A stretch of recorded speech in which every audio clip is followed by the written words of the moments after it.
In the Swedish school system, education must be equivalent. That's the reason why mapping and screening in Sweden are mandatory. Teaching should be adapted to each student's abilities and needs. It shall promote students' continued learning and knowledge based on the student's background, previous experiences, language, and knowledge.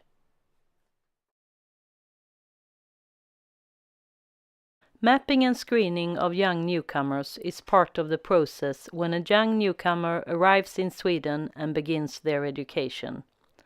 To start school in Helsingborg, all newly arrived students have to make an application. We have a digital enrollment form on the web, and after application the student is signed up to a queue system.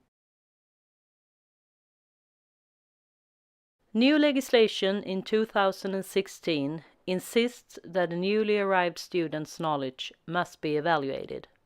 It consists of 3 steps. Step 1 and 2 are mandatory, while Step 3 is optional.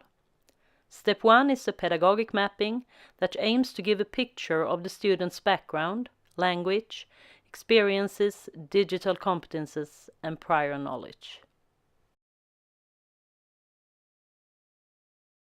After this meeting, the student starts at Välkomsten in a group together with the other young newcomers.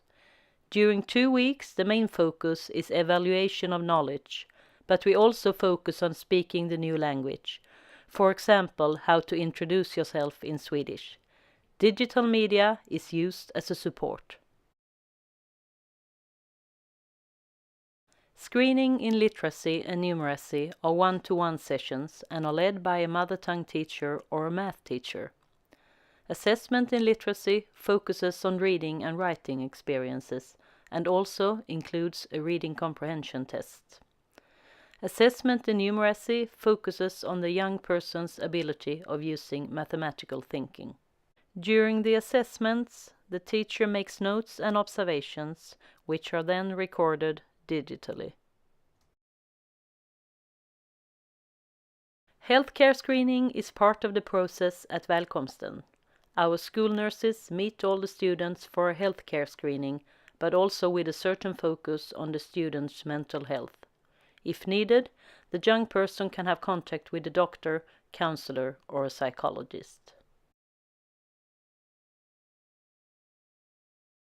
Guardians and parents are invited to an information about the Swedish school system. At the meeting, they watch a video described in their native language. Areas covered include expectations of the parents, what the parents can expect from the school, and the values and policies that are enforced by the school. When Step 1 and 2 are completed, a handover meeting takes place between the Välkomsten department and the designated school for the young person. The purpose is to provide a summary of the information obtained in Step 1 and 2, highlighting the young person's strength and points for development. The school location is chosen in collaboration with the student's guardian. A student who has a guardian with mother tongue other than Swedish should be offered mother tongue teaching if the language is the pupil's daily language and the pupil has basic knowledge of the language. Newcomers are always recommended to study their native language because we know, based on research, that learning a new language is supported by your native language.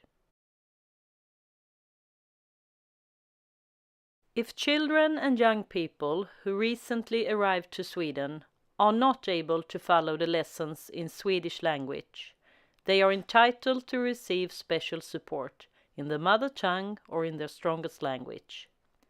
It is important that the student continues to develop knowledge in different subjects as a parallel process whilst learning Swedish. Further screening in individual subjects take place at the school. Step 3 is optional but advisable and are also standardized across the country. Support is available from the Välkomsten staff or mother tongue teachers during the assessment itself. The Välkomsten staff and services are available upon request. From Välkomsten, we offer support and guidance. It can be personal support, one-to-one or a small group, to a school or teachers in a specific grade. We also organize peer learning.